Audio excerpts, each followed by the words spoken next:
ॐ सहना भवतु सहनौ भुनक्तु सह वीर्यं करवावहै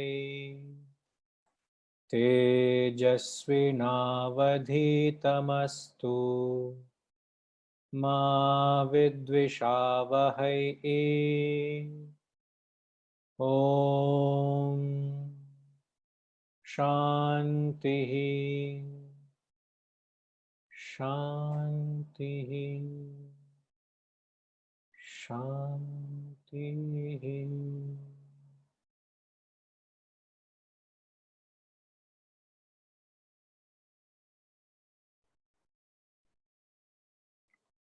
Bhaja Govindam verses 21 till the end.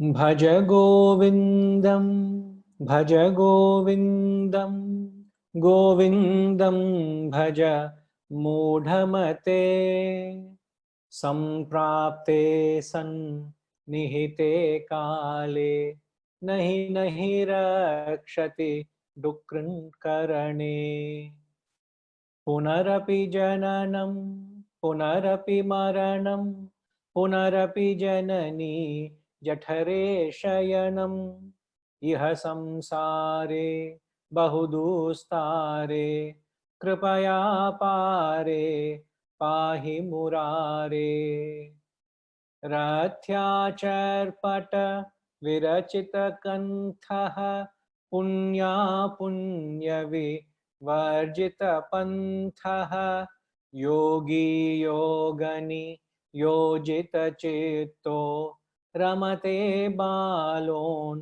मत्तव देव कस्त्वं कोऽहं कुत आयातः कामे जननी को मे तातः इति परिभावय सर्वमसारं विश्वं त्यक्त्वा स्वप्नविचारम् त्वयि मयि चान्य त्रैको विष्णुः व्यर्थं कोप्यसि मय्यसहिष्णुः भवसमचित्तः सर्वत्र त्वं वाञ्छस्य चिराध्यधि विष्णु त्वं शत्रौ मित्रे पुत्रे बन्धौ मा कुरु यत्नं विग्रहसन्धौ सर्वस्मिन्नपि पश्यात्मानं सर्वत्रोत्सृज भेदाज्ञानं कामं क्रोधं लोभं मोहं त्यक्त्वात्मानं पश्यति सोऽहम् आत्मज्ञानविहीना मूढा ते पच्यन्ते नरकनिगूढा गेयं गीता नाम सहस्रं ध्येयं श्रीपति रूपमजस्रं नेयं सज्जन संघे चित्तं देयं दीनज नाय च वेत्तं सुखतः क्रियते रामा भोगः पश्चादन्तश रीरे रोगः यद्यपि लोके मरणं शरणं तदपि न मुञ्चति पापाचरणम् अर्थमनर्थं भावय नित्यं नास्ति ततः सुख लेश सत्यं पुत्रादपि धन भाजां भीतिः सर्वत्रैषा विहिता रीतिः प्राणायामं प्रत्याहारं नित्यानित्यविवेकविचारं जाप्य समेत समाधिविधानं कुर्ववधानं महदवधानम् गुरुचरणाम्भुज निर्भर भक्तः samsaradya chedradbhava muktah sendriyamanasa niyamadevam drakshasi nijahridha yastham devam bhaja govindam bhaja govindam govindam bhaja mudhamate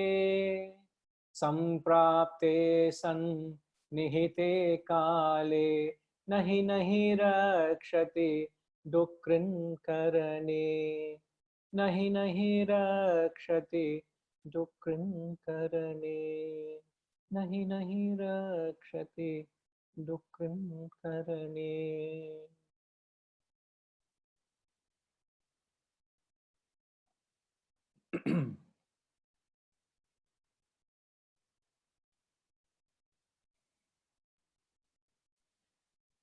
I think Srimati Ma actually had sent me a question. Actually, I had requested her she could post it in the group. I don't think you got to see my message, but never mind. Can I ask you to say a question, Ma, please? Yeah, I just was wondering if you could go over that dussang and satsang and extroversion and introversion from the spiritual Shastriya perspective, please. Because that seems to have confused a lot of us, me predominantly, but because there was a very long conversation. By the end of it, at one stage we gave up because we thought we'll leave it to you. The thought is out. But what precisely is your concern? We don't understand. Because if I remember, there was according to my notes, I should have listened to your talk again. I didn't. This extraversion is, there are a few things I took down. I don't know if I did it right. You're never contented, and the turkey and the ant story also of not being contented, and he wants to go and leave all the grain in the barn and go and catch hold of the ants. That story also, I remember you're saying that with the extroversion idea. And introversion is said to be where you're looking inwards, and it's that's closer to spiritual attainment, right? Yeah. Yes. And then at some stage, I thought you mentioned that Arjuna had this. He was extroverted, was he? And I was I wasn't sure. That's when I thought maybe I don't understand what this extroversion is. And also, Guruji, that English connotation of these words are so different, right? So that's a bit more confusing because that's the language we learned first. So when we come to this, could you also tell us what extroversion and introversion, the Sanskrit words for those are? The Sanskrit words, I'll have to go and do a little bit more of study and come back.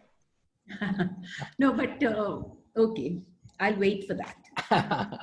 Now, the concept of extroversion, introversion was related to satsang and dussang. I think we spoke of it in the Gita class, isn't it? There were 2 times when you did mention. Once on a Wednesday and once on a Sunday, if I'm not mistaken. No, you could be right. I didn't want to wait until the next Sunday when you asked me a question, because I know there is a genuine concern to bring clarity to these ideas. Yes. So certainly, questions are always welcome. And I'm glad you clarified, because I did note there was a lot of views and opinions that were floating. I intendedly kept quiet, hoping that it will surface in a classroom like this. So firstly, it is not extra, it is extro. It's extroversion vis-a-vis introversion. So the words extroversion means looking outward. When your thoughts and attention are focused on the world outside, which we said is akin to dussang, because you're only interested in correcting, reforming, changing the world out there. You're not interested in yourself. But then introversion is when you look inward. When your focus and attention is on your own personal transformation, your own upliftment. You want to bring about a change within yourself. Now, to that extent, you will be disinterested in anything other than yourself. You would say, no, I have plenty to deal with myself. I'm sorry, I'm not available to the world. Is that kind of a disinterest arises, and that we called as satsang. This was the brief definition I had given.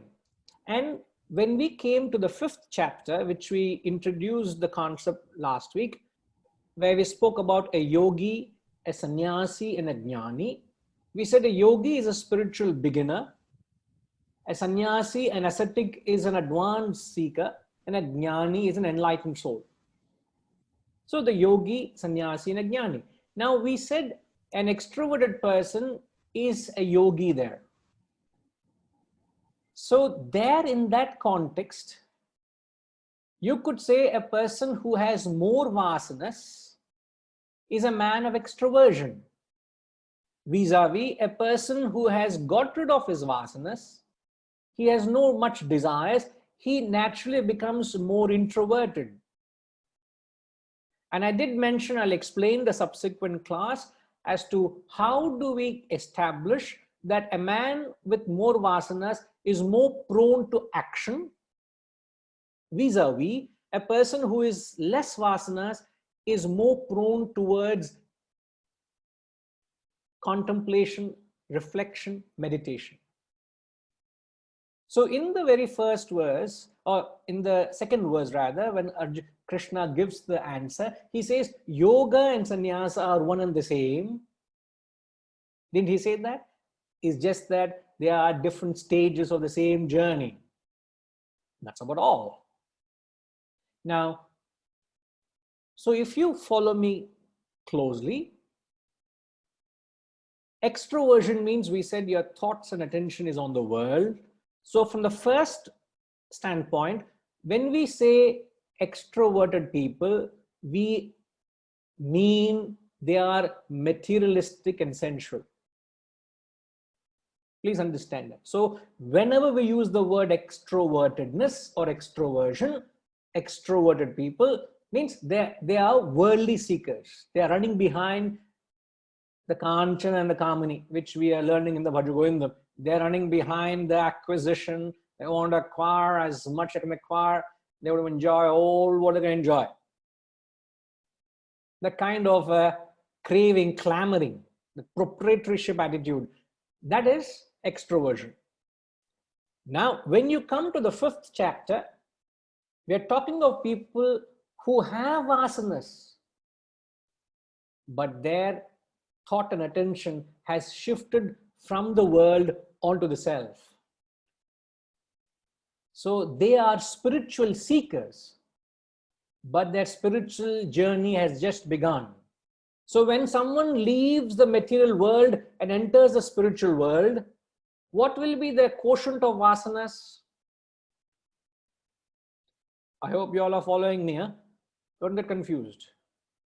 When a person leaves the worldly pursuits and decides enough is enough, I've made a mess of my life running behind this. I understand the futility of my, I have made enough money. I've made success. I've tasted what life is. I want to go inward. So he has left the material presence and entered the spiritual arena. So when he has made that shift from the material to the spiritual, my question is, what is the state of his vasanas? What is the quotient of his vasanas? Yes, Srimati Ma. Yeah. I think the vasanas would be a lot less and fewer desires, or the desire would be for his own upliftment, maybe. Now, if you heard the question, he has been a material seeker. Yeah. He has a lot of vasanas. Yeah. But for some reason, due to certain experiences, he just understands the futility of it. He realizes how it's consuming his life. So he decides to turn his way towards spirituality. Yeah. Now, the moment he has turned inward, does it immediately shed the vastness? No. Therefore, He's in control though. No. He's trying to. He realized I'm in the wrong direction. He's just turned his direction in the right direction towards the higher. My question is, what is the quotient of his vasanas? As a spiritual beginner, it is exactly the same. Oh. He just began his journey. Yeah. Before that, he is a material seeker. By turning towards the spirituality doesn't mean anything. He has started his journey. But his actions are not towards amassing and clamoring wealth and power and greed. He wants to serve his community. He wants to uplift the society. He wants to do karma. He wants to do seva. He wants to transform the world in the right sense. He wants to uplift himself. He's not behind worldly acquisitions. So that is the context of the 5th chapter, where he uses action as a worship. So what he does is converting action into worship. Correct. So when a spiritual person converts action into worship, that is known as karma yoga. I'm performing karma, I'm performing action, not for self-aggrandizement, not for self-interest, but for a cause beyond myself. That is known as karma yoga. So a yogi is one who is performing yoga, talks of a person who is extroverted, who has turned spiritual, will surely but certainly reach a state of an evolved sannyasi, an ascetic, and ere long reaches a state of ajnani, the enlightened. But in most contexts, when we use extroversion, it is materialistic person. In the 5th chapter, it is used in a specific context. Thank you. Most welcome. So, okay.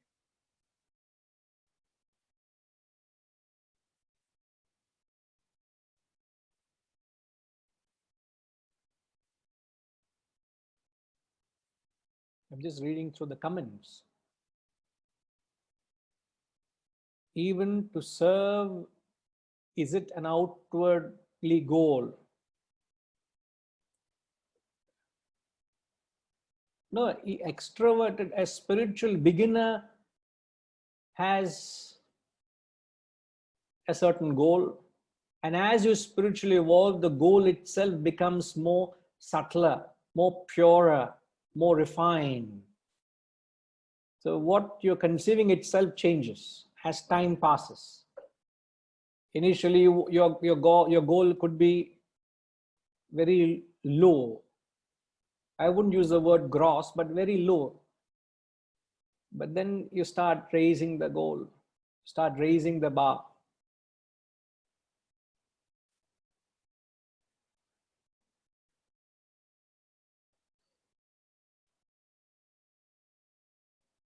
Okay. So the last we attempted was the 28th verse.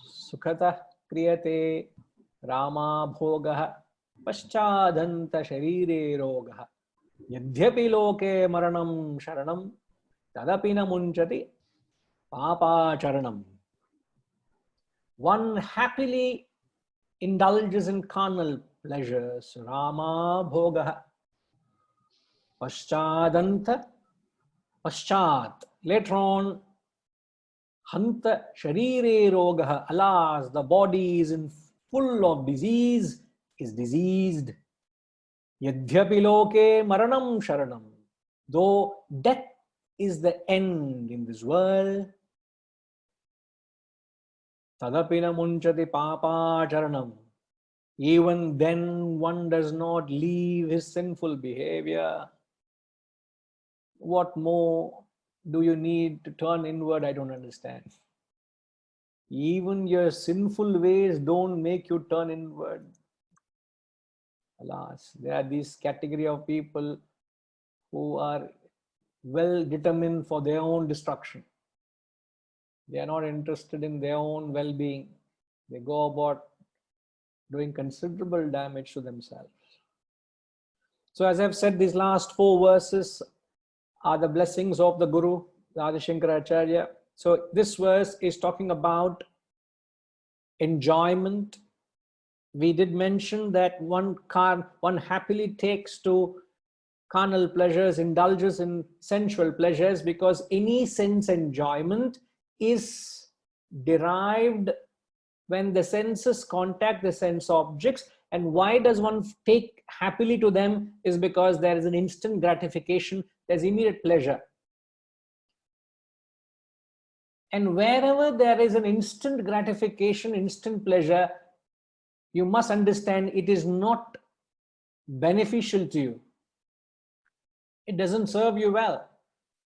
It causes a great harm. That is the nature of tamasic happiness. Did we not mention that? Tamasic happiness is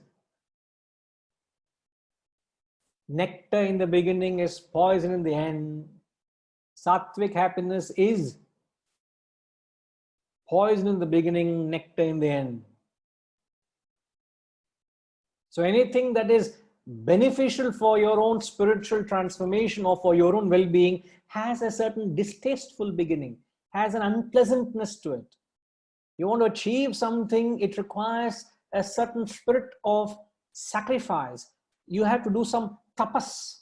You have to put in effort, which is not the most pleasant thing to do, isn't it? That you know that it is of the right nature. But happily takes to carnal pleasure, sensual pleasure, and later on the body becomes diseased. So the price one pays due to that indiscriminate contact with the sense object. What you're going to understand is it is an indiscriminate contact. So when you go about contacting indiscriminately, when you say indiscriminate, what do you mean? What do you mean by the word indiscriminate?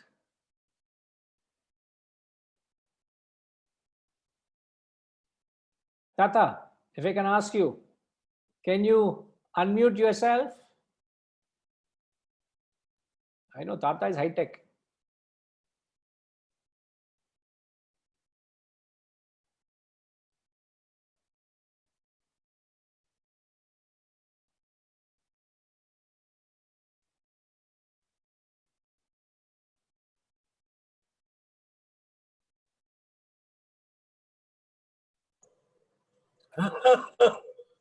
Yeah. Hari Om, Tata. So Yes, Hari Om. my question is, when we say indiscriminate, what do we mean by that?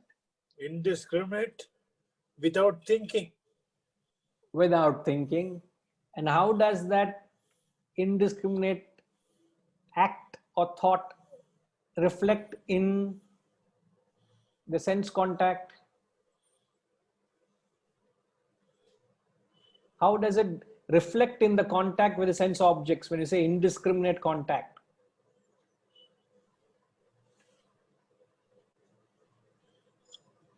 The result is not known. All right.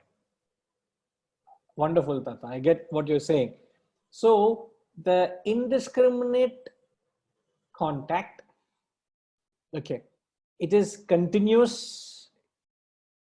Alkama, there is nothing as overindulgence. Indulgence itself is bad. There's nothing as overindulgence. There's no word, I think, in the dictionary called overindulgence. Indulgence itself conveys that. So you can afford to remove the word over there. Intense indulgement. Oh my God, you all are becoming very, very poetic now. Intense indulgence. Bluntly indulging. Oh my God. So bluntly indulging, intense indulgence, overindulgence, all are conveying that there is no proportion to your contact. There is no thought backing your contact with sense object. So when you contact any sense object without any punctuation, without any discipline, without any abstinence between the two contacts, that is termed indulgence. So when you continue to establish an indiscriminate, reckless, senseless rush to the sense objects, when you indulge, you get carried away by the sheer temptations, such actions, he says, at the physical level, your body will be diseased. He says that.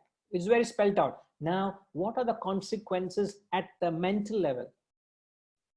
When you lead a life of indulgence or sense contact, such actions lead you to a state of what is known as neutralization. The law of neutralization kicks in. And what is neutralization? Neutralization is a state where you come to a point where the object gives you no more pleasure. So actually the law of diminishing value comes in. So what that law of diminishing value means, when you first contact a sense object, let's say you have X units of happiness. Now you contact the sense object second time, third time, fourth time. The sense pleasures from X comes to X.3, X.5, X.10 to a point where the 10th contact, there is 0 units of happiness. So from X to 0 in 10 contacts, you reach a state. Now, what is the reason you reach a state of diminishing value? Gayatri Ma? How is it that you reach a state of neutralization, which is you get no pleasure? How do you reach that state? When we keep on indulging more and more, the pleasure level keeps on coming down. So at a stage where this never gives me any pain or any pleasure, that it's something like static, it becomes there. No. In fact, just hold on. Huh? Now you say by constantly indulging, which is indiscriminate contact, you come to a state where there's no pleasure. Yes. Okay, if there is no pleasure, why don't you drop it and pick up something else? Because you get addicted to it. Even without that, you are not happy. The mind that. That's the point. I thought you just said there's no pain. No. In fact, when you reach a state of neutralization, when you contact it, there is no pleasure. When you abstain from it, there's a great pain, there's a displeasure. This is a state of neutralization. With it, there is no pleasure. Without it, there is displeasure. This is a state of neutralization. Now, do you realize that you have got neutralized to everything that you are in contact with? Tell me one thing that you're not neutralized to.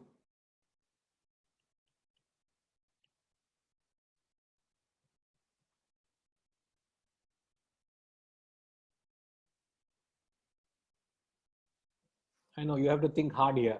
I'll give you a few moments. Tell me one thing that you're not neutralized to. Or tell me one thing that gives you a joy. Rather put it other way around. Tell me one thing that gives you a joy.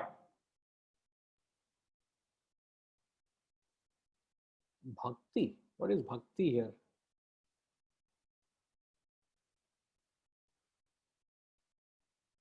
I'm talking of neutralization and you're talking of bhakti here.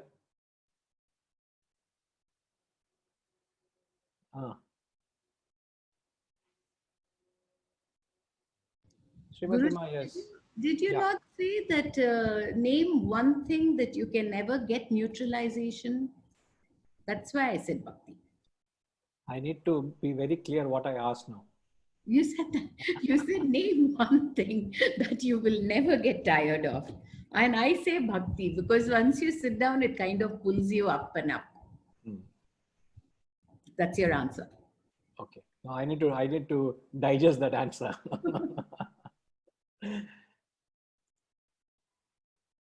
Hmm. So, how am I to read that? Annapurnama, you said relationships. Is it that you get tired of, or you got neutralized too? Can she be given the access, please?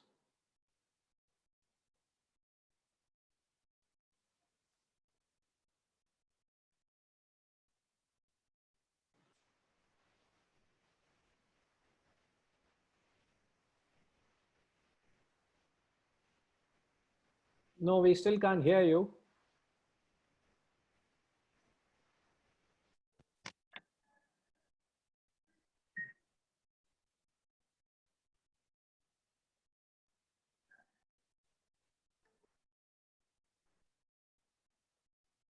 Can't hear you, Ma. Just key in your comments. There could be some technical thing. Now, all you got to understand is, do you enjoy the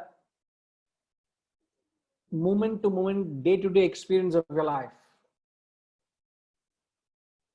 A simple thing like, do you look forward for your meals?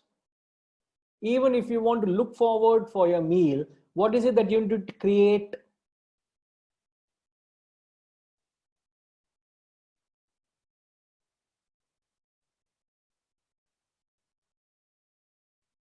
You need to create hunger. And how do you create hunger? By abstaining. Abstaining where? In between meals. Isn't? If you, the moment you have your breakfast, if you are able to create that abstinence which creates an appetite for your lunch, you look forward for that meal, isn't?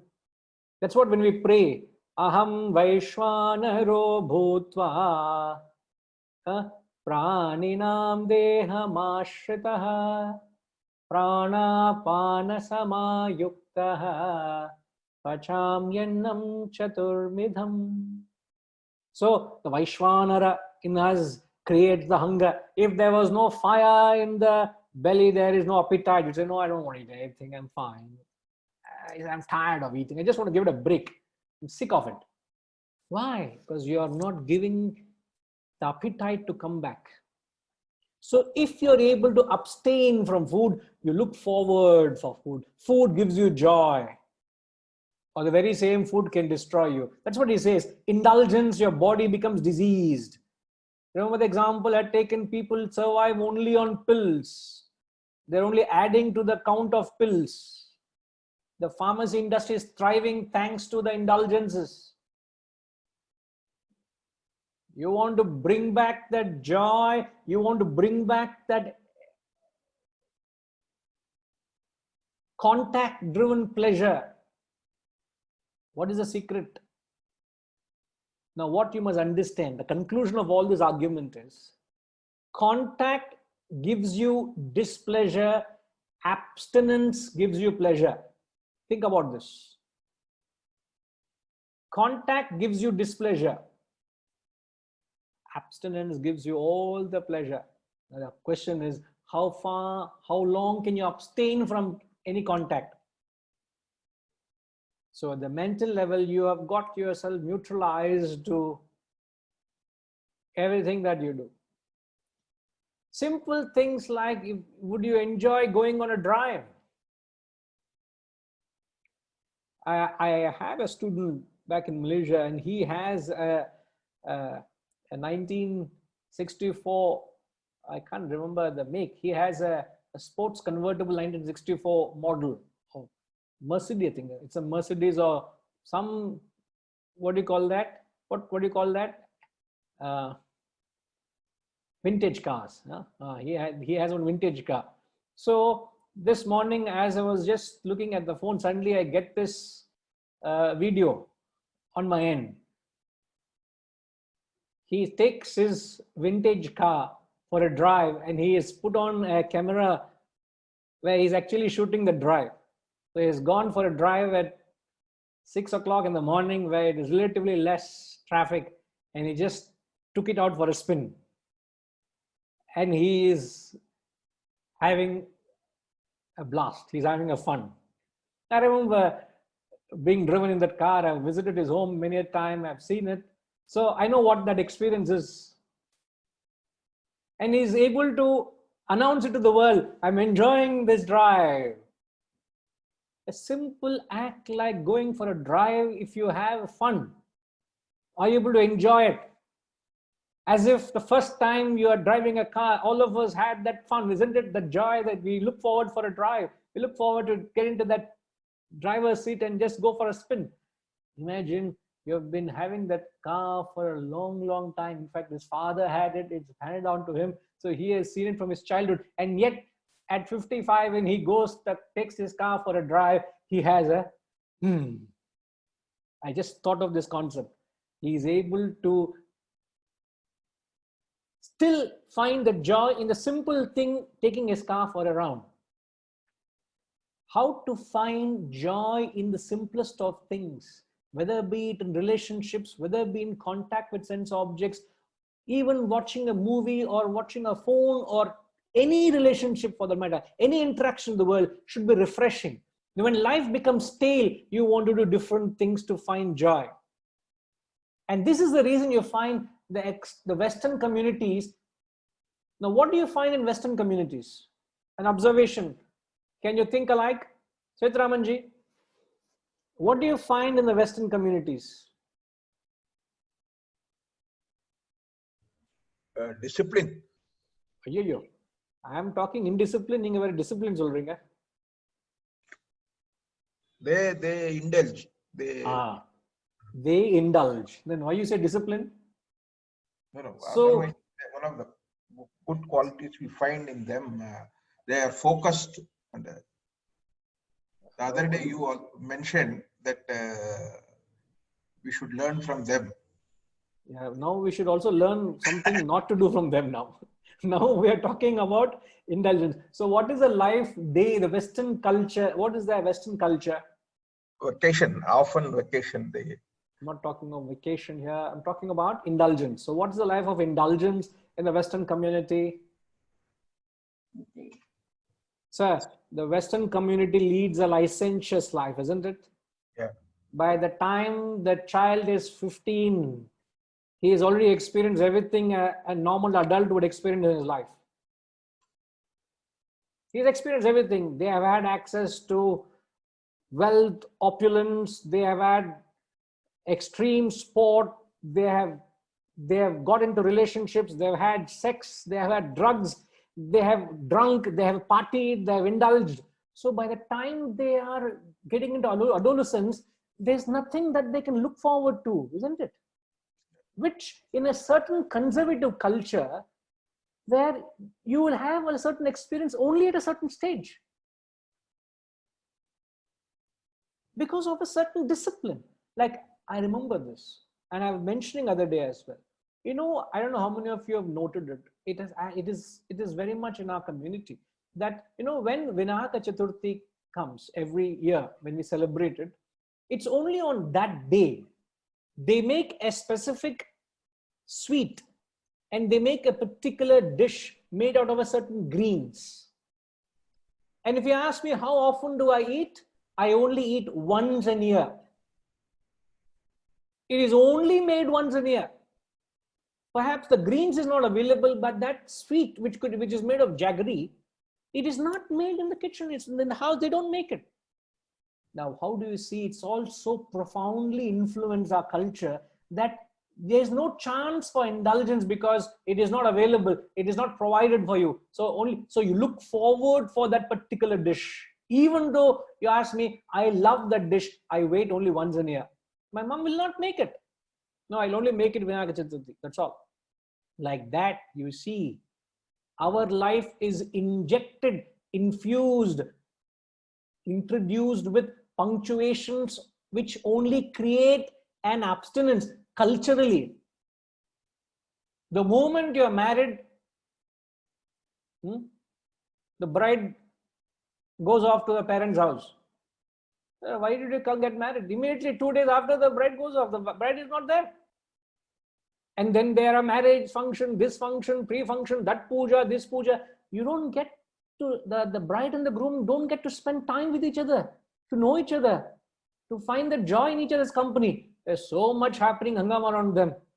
That's the reason it will take a while for them to just enjoy each other's company. So much of restrictions, so much of rightful impositions, rightful constraints. All this builds a certain freshness in a relationship. But now what's happening? Even before you get married, you have started courting each other for donkey's years. And then what is in fact, the latest trend is they don't have to get married. They don't get married at all. They just live in.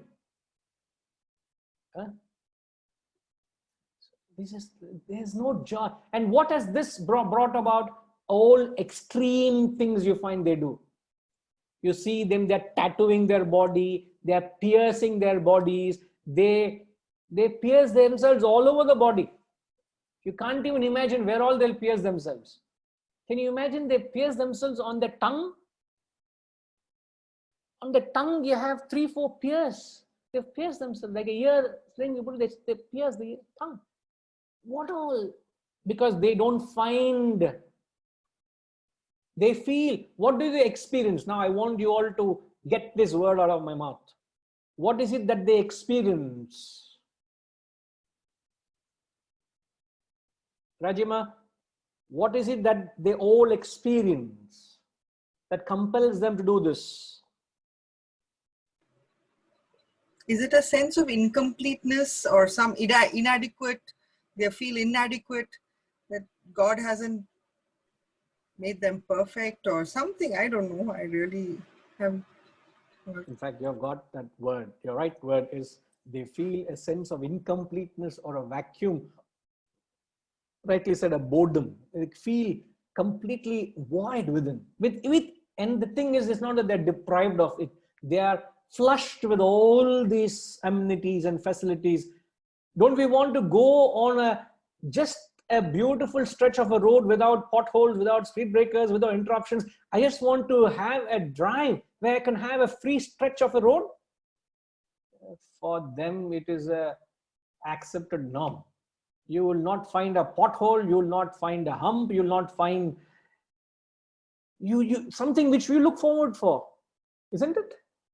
Because our roads are completely designed with multifold to give you that multifold experience. So just to have a drive without any of those interruptions itself is a joy. Simple things like that. So their lives are provided with everything, and because of their licentiousness to their sense objects, they reach a state of neutralization. They don't find joy in life.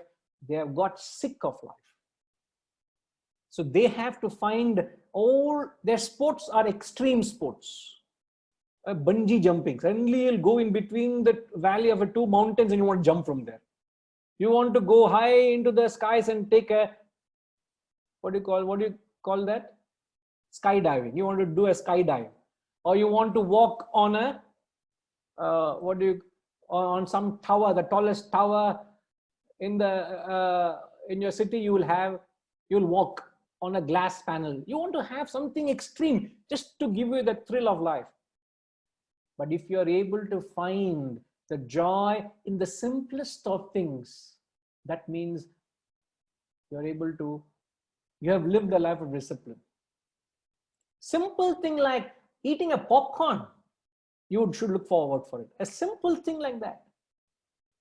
You know, in the Dhyana slokas, he says, the cow has the capacity to convert grass or hay into milk, isn't it? Cow doesn't eat a meal full of nourishing dry fruits and nuts and all that, does it?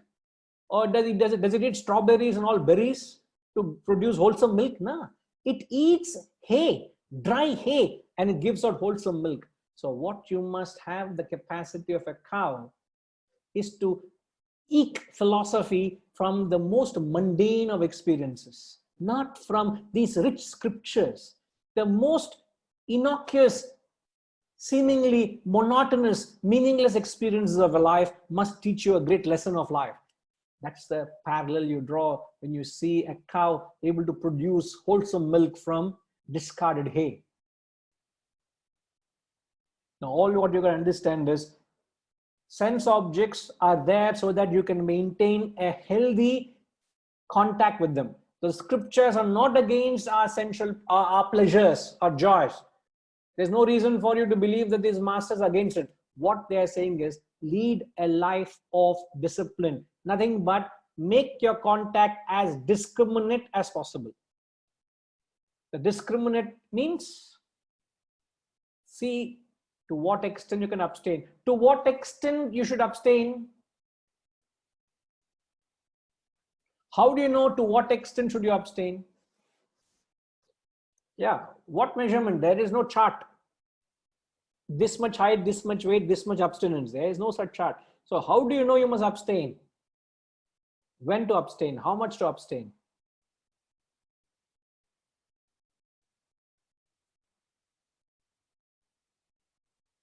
Thinkima, how do you know how much to abstain?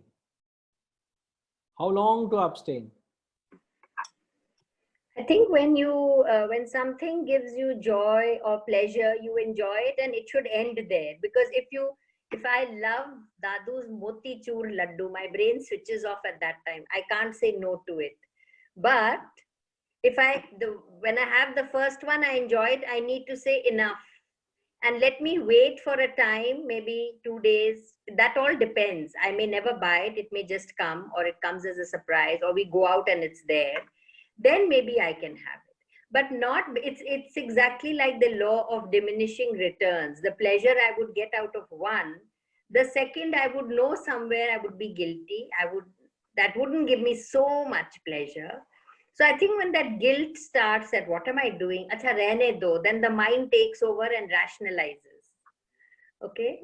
So I think enjoy it, but in a measured.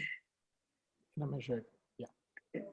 My question, Tinkima, is before that, I'm going to have a time or date with you to go for Dadu's motichur laddu. Huh? So I might land up at your door one day, say, let's go. So now you have planted a desire in my mind now. Sure. I'll bring it home. Yeah, most welcome, most welcome. Now, what I was asking is, the question I'm seeking is, when you choose to abstain so that you can kindle this potential of joy coming out of contact, how long should you abstain is the question. So how long? I don't think you can decide that now I'll have the next one after 1 week. No, I don't think that can be determined. So you say the question is wrong. Desire for it comes up. And see, one thing that happens is if I don't see it or nobody talks about it, I may not think about it for weeks or months. But if don't worry, I will keep talking about it now. So I'll keep planting that, reminding that to you every now and then. Motichur laddu, I'll tell you. And then the desire will die. I'll say, nahi, bahut ho gaya, maine kal khaya hai, parso khaya hai, last week khaya hai. I can't say how long. I'm not sure. I don't know. Okay, right. Yes, Srimati Ma, you have something? I was thinking that when you've abstained and you've kind of killed the thing, I think when you stop craving for it, when it means nothing, then you can try it again and see if you're able to have it and not develop that addiction once again until it becomes normal rather than a intensely pleasurable thing to eat, the motichur laddu. Or you can start eating something else. Okay, let's get some comments from Harish ji. How long should we abstain, Harish ji? Can you please advise us?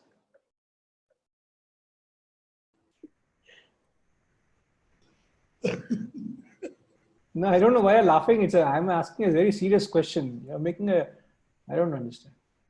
It's a very serious subject we're talking about, Harishji, here, of self-control and sense control and.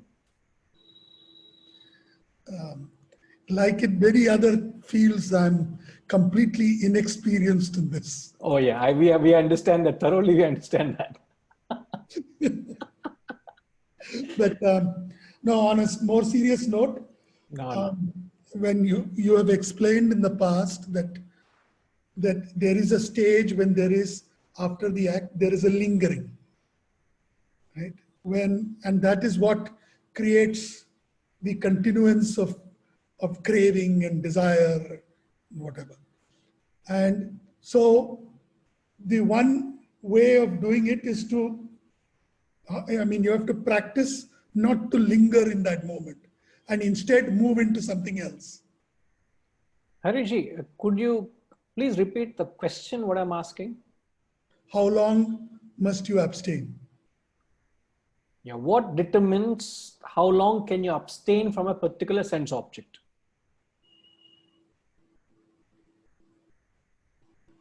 Take any example where you have a desire for, and if you have to keep away from it, how long, what would determine how long you can comfortably be away from it?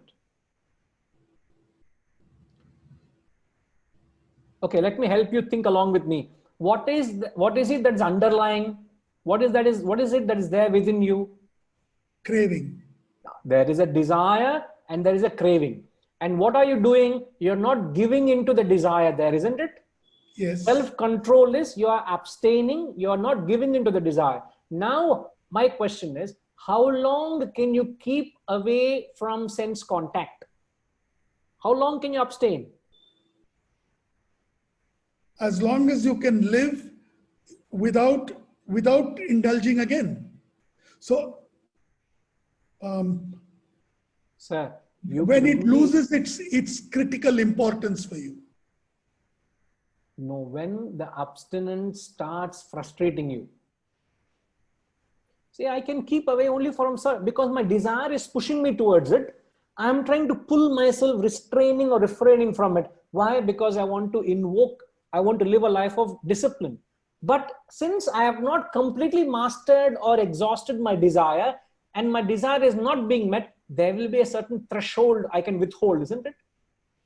After a point, frustration comes in. And that is when you let go and say, chalo yaar, it's been 10 days, I have not had motichur laddu. Let me go and have it. So now you know your capacity is 10 days, you can be without it. Like this, each desire you have, each desire is of a different intensity. It has a different threshold, but the only way you can increase the threshold is by putting it to test. Try to withdraw from the world. Try to abstain from the world. But that abstinence alone is of no use. Abstinence from the sense object must be substituted with a higher understanding. Give your mind something else to ponder on. Give it something else to be distracted with. Ideally something higher. So when you're withdrawing, what have you done? You have created a mental availability. Like for example, what are we doing? Vasantama, are you watching TV now? Why are you not watching TV? You know, there's a beautiful serial coming. Why are you not watching it?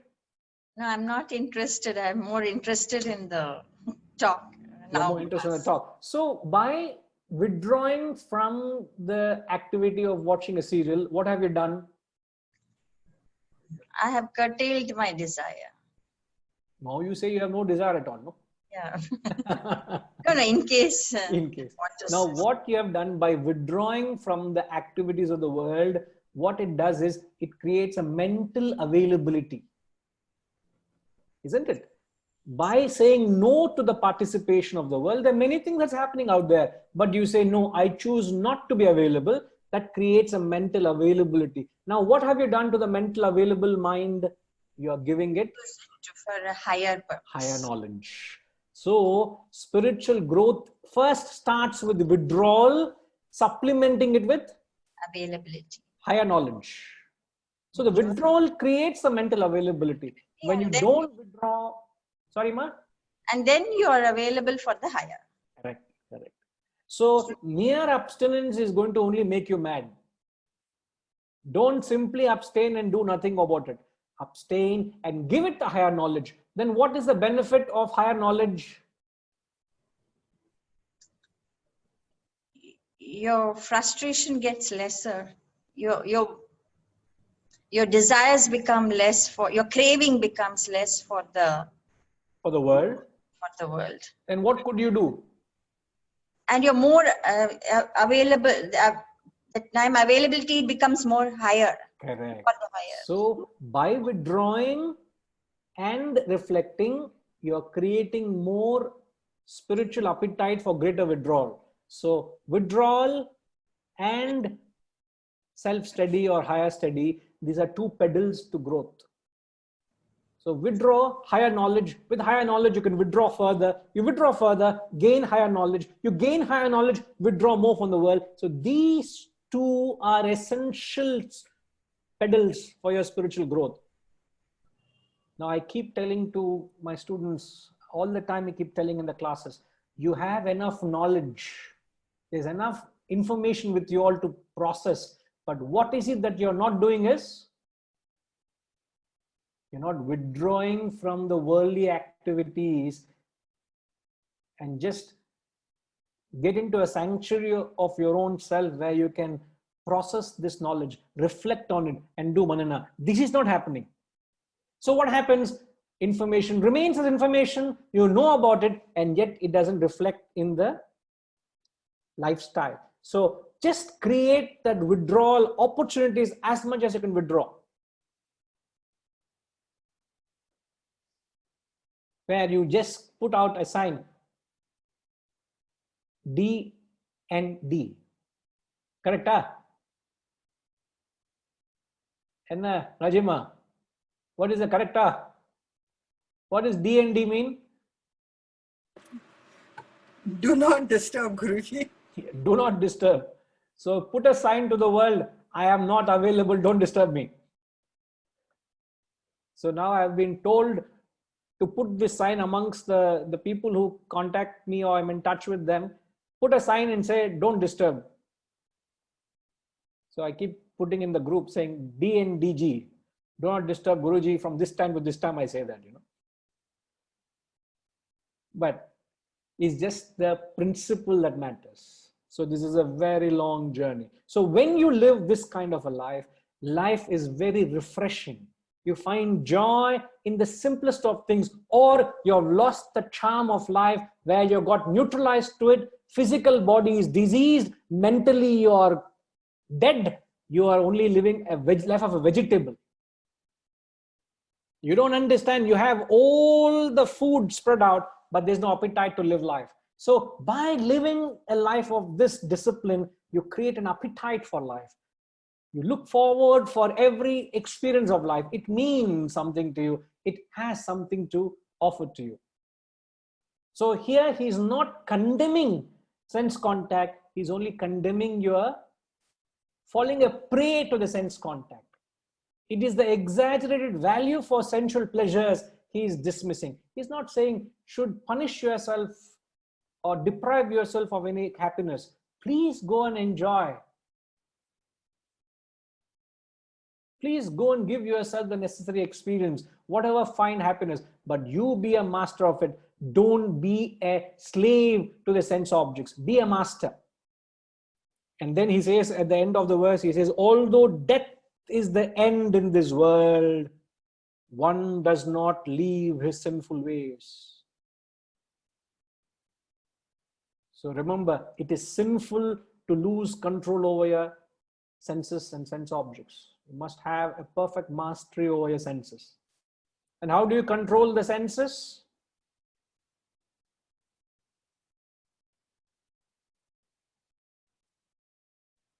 Ushama, how does one control one's senses?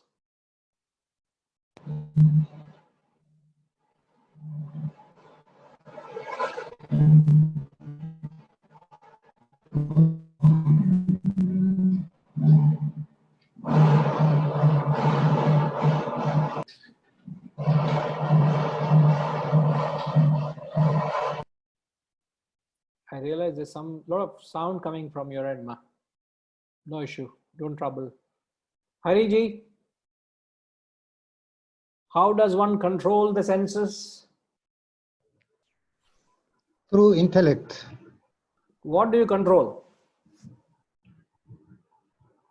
When the mind is in contact with the sense object, then we are indulging. And when the intellect is in contact with the sense object, then it is sense control. Perfect. Do you remember the classic example is given in the Shastras of intellect controlling the senses? Okay, Hariji, I know you would know. Let me bring in Alkama here. Guruji, I have a question here. No, first to answer my question, then you can take your sorry. question. No, it's okay. No, let me, Hariji, I'll come to you in a minute. Yeah, okay. Alkama, can you answer this question? What is that description in the Shastras which clearly clarify or convey this of controlling the senses? Exercising self-control, self-discipline, keeping your mind focused on your goal, and therefore you're able to control the senses. Yes, in fact, goal seems to a larger picture, but just bringing it down to intellect controlling the mind and mind controlling the senses. This is the order, or this is how you get a control over your senses. Now, to convey this concept, the scriptures or Shastras have given a beautiful metaphor, which is found in most Hindu homes, I would say. What is that famous metaphor, which is picturized and captured and finds itself in every Indian or every Hindu home? A chariot with the horses running Correct. in different directions. Perfect. Now, this is I made it very easy, isn't it? Yes, you gave a lot of hints. Yes, a lot of hints. Now, can you tell me what are the aspects of comparison in the chariot metaphor? The horses are the senses. Senses, yes. And the charioteer is your intellect. Perfect. So with your intellect, you're trying to rein in the senses so that they don't go in different directions and lead you to, to place you don't want to go to. Yeah, or cause damage or destruction. So what is the mind here?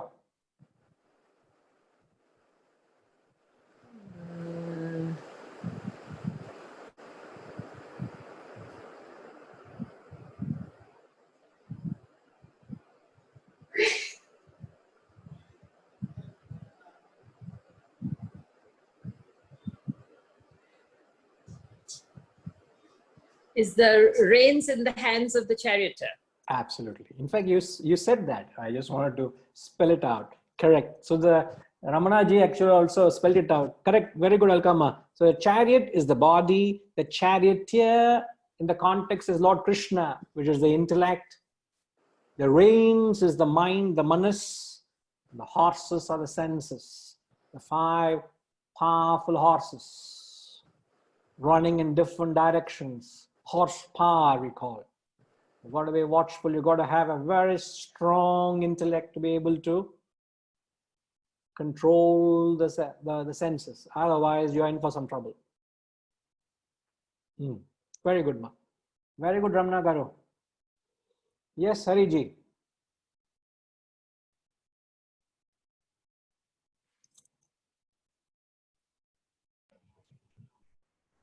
In this case, should we make a distinction between subtle and gross intellect? When we say intellect, because if we are talking about gross intellect, many times it colludes with the mind.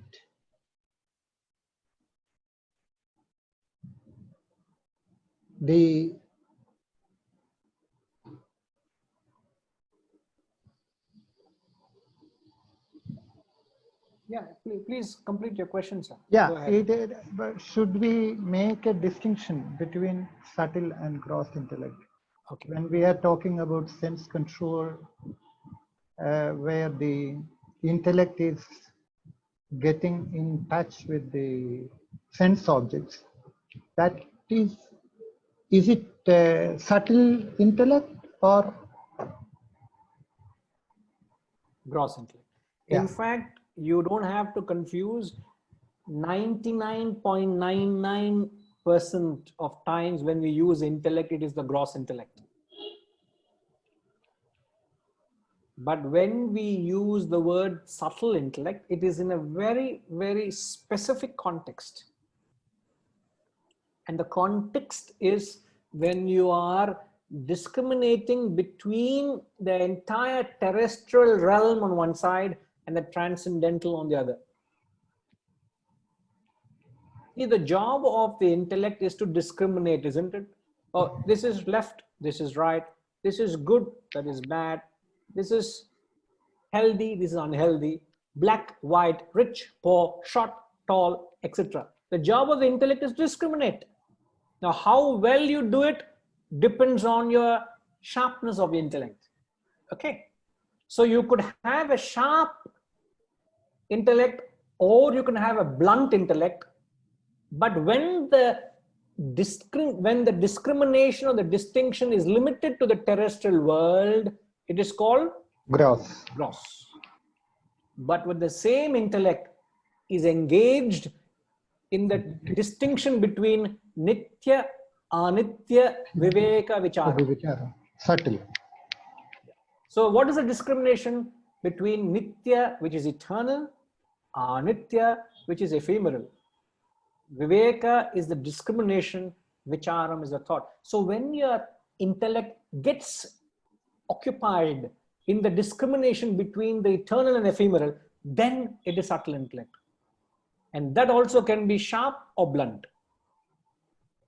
So you could have a subtle intellect which is very sharp, or you could have a subtle intellect which is very blunt. You could have a sharp gross intellect, you can have a very blunt subtle intellect, blunt gross intellect. Thank you. Welcome, sir. All right.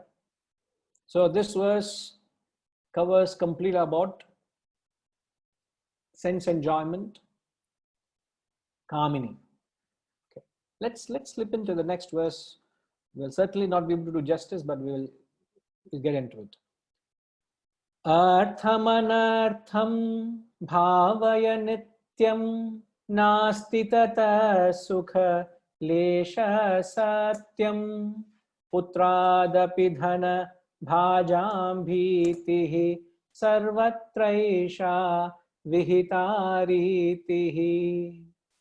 Arthamanartham bhavaya nityam nasti tata sukha lesha satyam putradapi dhana bhajam bhitihi sarvatraisha vihitaritihi. One of the most powerful verses in the Shastras, entire Shastras. Here he spells it out, none clearer than this. He says, Artham, Anartham. Wealth is calamitous. It's a calamity to be blessed with wealth. You may say, sir, please, even though it's a calamity, please bless me. I still want wealth. So here he says, wealth is a calamity. Can we have the translation again, please? Artham, Anartham. And then he says, Bhavaya Nityam, reflect always, reflect all the time. We don't reflect. That's why he says, please reflect. Na asti, nasti, tata sukhalesha satyam. There is not the least happiness from it. Sukhalesha satyam. Satyam, I'm speaking the truth, my dear. There's no reason for us to believe that Shankaracharya or the Guru is having any other intention in his sayings. But here he says, there is truly least happiness from it. And then he says, Putradapi dhanabhaja bhitihi. Bhitihi is fear. Dhanabhajam, to the wealthy, they fear even their own son. And this is how it is ordained everywhere. It is not my opinion. Huh? This is the Sanatana Dharma. This is how the truth is. The truth is Sarvatraisha Vihita Ritihi. This is how it is ordained everywhere. My God. And yet, we haven't heeded this advice. Humanity doesn't seem to realize it. Yes, sir. Artham anartham bhavaya nityam. So here he is dealing with the one other motivation, which is kanchana, which is acquisition. Now, let me set the ball rolling by asking this thought or question, and then we will come up and expand on it the next week. Why does one acquire the world? What is the primary objective of acquisition? This is the primary motive, he says. Why does one seek the world more and more? Why does he want to acquire?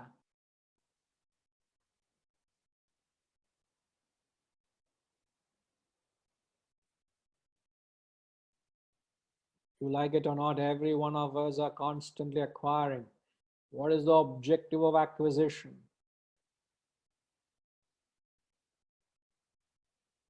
Rajima Sukha Prapti. Sukha Prapti is enjoyment, ma. A slight mix there. Rajima, Sukha Prapti is enjoyment. But acquisition is for what? Dukkha Nivritti. What is Dukkha Nivritti?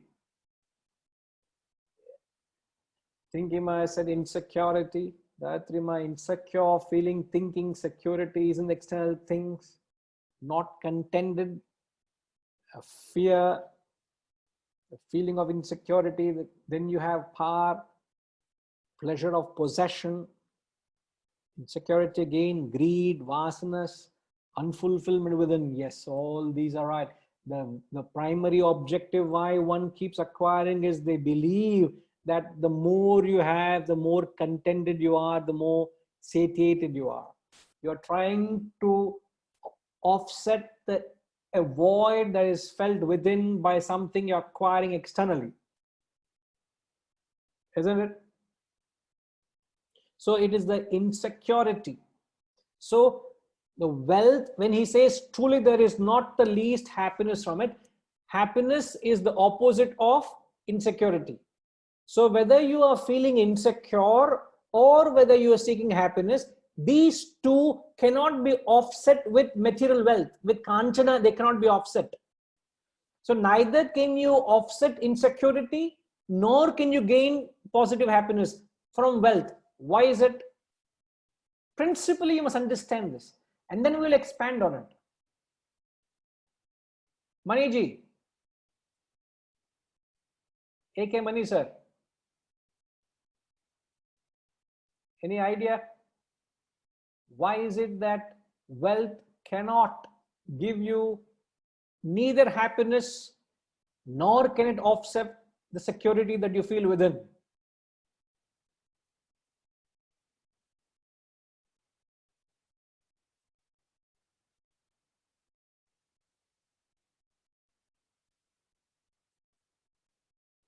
You will have to unmute, sir, at your end.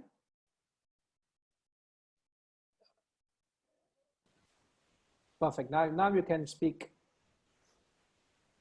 We acquire wealth for security. Then that wealth becomes insecure for us after some times. This is what true. My observation. That is what he's saying. You become insecure from your own son, he's saying. Yes. You fear your own son. Yes. After a while, your son only wants your wealth, not you anymore. Exactly. They want you. When am I going to go? When is this fellow going to go? It's a burden, a nuisance. Universal truth. That is, sir. Na solla. Adi Shankaracharya is saying, this is how it is ordained everywhere. All Mahatmas, all scriptures, this is how it is there everywhere. I am mentally prepared. Sir, you are still very young. Don't be mentally prepared. I 80 plus. You only look 50 plus, sir, to us. It is all. It is one thing that is you have to be mentally prepared. You rightly said. But mentally preparedness only comes through the understanding of facts of life. Isn't it? It is not subjective, it's not being personal, but understanding what life is. But my question is, yes, can I get somebody else here answer that? Wealth cannot offset neither the insecurity nor can it give you happiness. Why is it? Setramanji? You crave more and more. It will never get fulfilled. Desires increases as you acquire. You want more and more. No, that is the nature of the mind. Yeah. See, the nature of the mind is you want more and more. But my question is, why doesn't wealth offset either insecurity nor can wealth give you happiness? Okay, now what I will do, let us leave this question to linger. Please ponder on this. Think over it. Post your questions in the group. We will take it up in the next class because I will expand on this. And that is what the text is saying. The question is, why can't material wealth offset either the mental insecurity or does it give you mental happiness? I repeat, why does material wealth not give you happiness nor offset the insecurity which is felt within? Because happiness is also within, insecurity also is within. So the question is why wealth cannot give you, like Maniji said, you acquire wealth for security and then later on the very wealth makes you insecure. So there is no guarantee that wealth can give you any security. In fact, it's the contrary. But my question is why? Think over it. We'll come back to it. Okay. Om Purnamada Purnamidam Purnat Purnamudachyate Purnasya Purnamadaya Purnamevavashishyate. Om Shanti Shanti Shanti. Hari Om. Shri Gurubhyo Namaha. Hari Om.